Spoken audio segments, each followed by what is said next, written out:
महफिल में किस्मत आजमा कर हम भी देखेंगे, घड़ी भर को तेरे नजदीक आकर हम भी देखेंगे, तेरे कदमों पे सिर अपना झुकाकर हम भी देखेंगे, मोहब्बत में जरा आंसू बहाकर हम भी देखेंगे। ये सिर्फ एक गाने की लाइनें नहीं है, बल्कि इस गाने के पीछे एक बला की खूबसूरत हसीना की बर्बादी की कहानी लिखी है। फिल्म मुगले आजम का ये गाना असल जिंदगी में फिल्म की एक्ट्रेस निगार सुल्ताना पर बिल्कुल फिट बैठता है।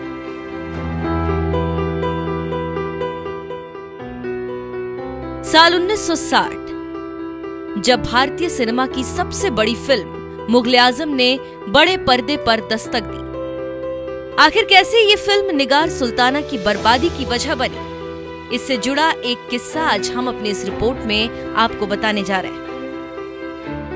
कहीं खिले हैं फूल, कहीं बिछे हैं कांटे, हाय निगार सुल्ताना की किस्मत तो देखिए।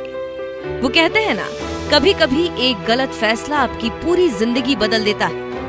ऐसा ही कुछ निगार सुल्ताना के साथ हुआ। फिल्म मुगले आजम में बहार का किरदार निभाने वाली निगार सुल्ताना की जिंदगी कैसे पतझड़ बन गई, चलिए जानते हैं।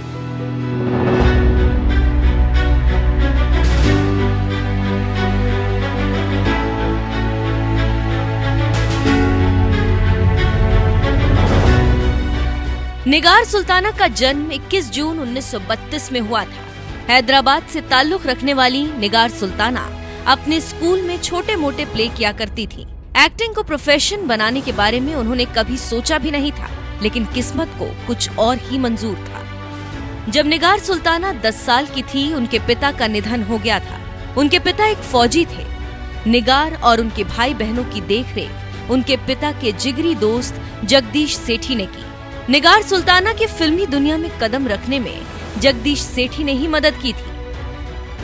1946 में आई फिल्म रंगभूमि से निगार ने 14 साल की उम्र में अपने करियर की शुरुआत की थी। इस फिल्म की रिलीज के दौरान निगार सुल्ताना पर राज कपूर की नजर पड़ी, जिसके बाद राज कपूर ने अपनी फिल्म आग के लिए निगार सुल्ताना को साइन कर लिया।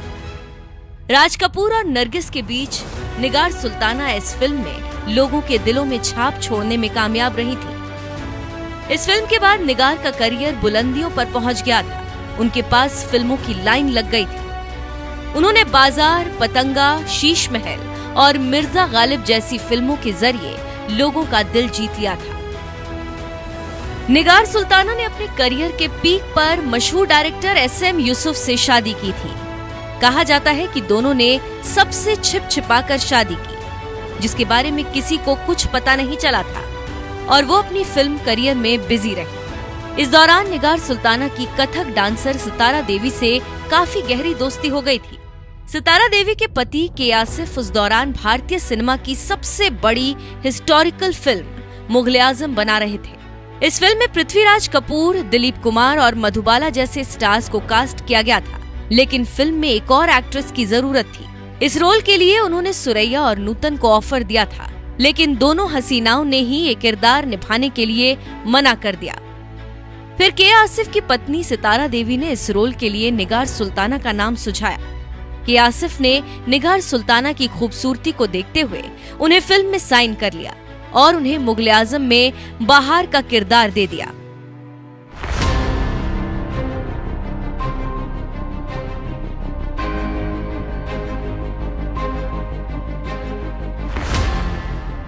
निगार सुल्ताना इस किरदार को पाकर काफी खुश थीं, क्योंकि उन्हें भारतीय सिनेमा की सबसे बड़ी फिल्म में काम करने का मौका मिल रहा था। लेकिन निगार के पति SM यूसुफ इस बात से जरा भी खुश नहीं थे कि वो के आसिफ के साथ फिल्म कर रही हैं, क्योंकि यूसुफ के आसिफ के रंगीन मिजाज को अच्छे से जानते थे। इसीलिए उन्होंने निगार को ये फिल्म करने से काफी मना किया। लेकिन निगार पति की बात मानने को तैयार नहीं थी। वो मुगले आजम जैसी बड़ी फिल्म में काम करने का मौका नहीं छोड़ना चाहती थी, क्योंकि ये वो फिल्म थी जो निगार को बुलंदियों पर पहुंचा सकती थी। इस फिल्म के चलते निगार और उनके पति यूसुफ के बीच काफी लड़ाई झगड़े हुआ करते थे। लेकिन एक टाइम ऐसा आया जब यूसुफ ने निगार से फिल्म और खुद में से किसी एक को चुनने के लिए बोल दिया। निगार बहार का किरदार निभाने के लिए इतनी बेताब थी कि उन्होंने यूसुफ के ऊपर मुगल आजम को चुना और निगार ने यूसुफ से तलाक ले लिया और ये प्यारा सा जोड़ा हमेशा हमेशा के लिए टूट गया। निगार ने यूसुफ से तलाक के बाद मुगल आजम की शूटिंग शुरू कर दी थी। निगार का काफी समय सेट पर ही गुजरा करता था। वहीं के आसिफ भी निगार की खूबसूरती पर फिदा हो गए थे।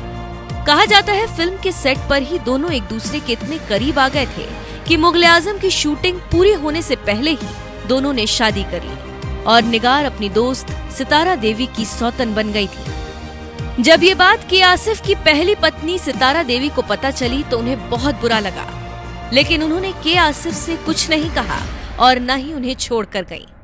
निगार और सितारा देवी एक साथ खुशी खुशी रहने लगी, लेकिन बाद में वही हुआ जिसका डर था।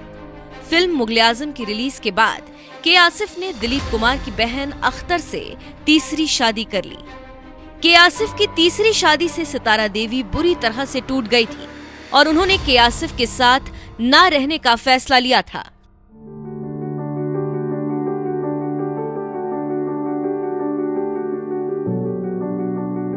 उन्होंने घर तो छोड़ दिया था, लेकिन घर छोड़ते वक्त उन्होंने आसिफ को श्राप दिया कि तुम बेमौत मरोगे। वहीं दूसरी तरफ निगार सुल्ताना को भी इस शादी से गहरा सदमा लगा था और उन्होंने आसिफ पर केस कर दिया था, ये कहकर कि उन्होंने बिना इजाजत शादी की और उनको शादी के लिए पहले इसकी इजाजत लेनी चाहिए थी। केस करने के बाद के आसिफ ने निगार सुल्ताना को तलाक दे दिया था। मुगल आजम निगार की जिंदगी में ऐसा तूफान लेकर आई जिसकी वजह से उनकी जिंदगी बर्बाद हो गई। के आसिफ के साथ निगार की एक बेटी भी थी जिसका नाम हिना कौसर था, जिसकी सारी जिम्मेदारी निगार ने ही उठाई। निगार को इस दौरान काफी संघर्ष करना पड़ रहा था। तलाक के बाद के आसिफ के कई दोस्तों की वजह से निगार को काम मिलना बंद हो गया था। वो बिल्कुल अकेली पड़ गई थी। बड़े बड़े डायरेक्टर्स और प्रोड्यूसर्स उनसे किनारा करने लगे थे, लेकिन निगार ने हार नहीं मानी। वो फिल्मों में छोटे मोटे रोल्स करती रही। वहीं 1971 में एक दिन के आसिफ बॉलीवुड के जाने माने एक्टर संजीव कपूर के साथ उनके घर पर कुछ डिस्कस कर रहे थे।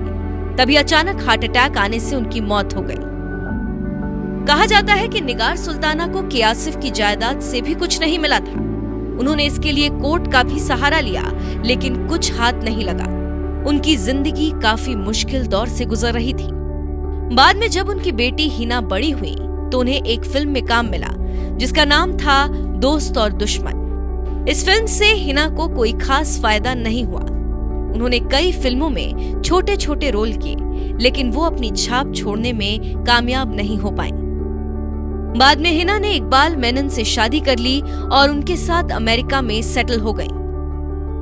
वहीं दूसरी तरफ निगार सुल्ताना अकेली पड़ गई और भारत में तन्हा जिंदगी जीती रही और छोटे मोटे रोल्स करती रही। वहीं 21 अप्रैल सन 2000 में निगार सुल्ताना का निधन हो गया। निगार के लिए फिल्म मुगल आजम ऐसा कहर बनकर आई कि जिंदगी बर्बाद हो गई। उन्हें अपने एक फैसले के चलते इतनी बड़ी कीमत चुकानी पड़ेगी, शायद उन्होंने भी कभी नहीं सोचा होगा। तो ये था निगार सुल्ताना से जुड़ा वो किस्सा जिसकी बॉलीवुड के गलियारों में आज भी खूब चर्चे होते हैं।